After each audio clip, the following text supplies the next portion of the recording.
Tonight, CNN has learned that British and European intelligence intercepted communications between Trump associates and Russian officials and other Russians known to Western intelligence during the U.S. presidential campaign and shared those communications with their U.S. counterparts. Multiple U.S. and Western officials tell CNN.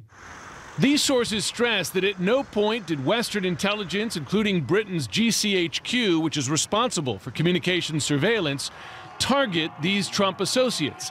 Instead, their communications were picked up as incidental collection during routine surveillance of known Russian targets.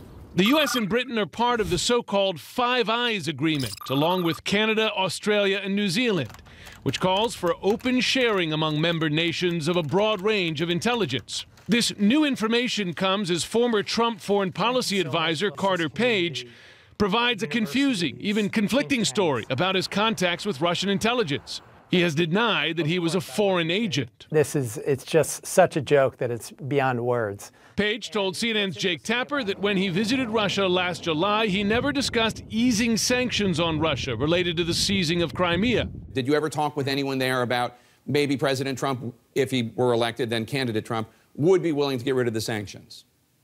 Never any direct conversation such as that. I mean, look, it's... What do you mean direct conversation? I don't know what that means, direct conversation. Well, I'm just saying, no, that was never said, no. But interviewed on ABC News this morning, Page could not provide a clear answer. Well, I don't recall every single word that I ever said, but I would never make any offer or intimate anything that But was it sounds in the like, from process. what you're saying, it's possible that you may have discussed the easing of sanctions.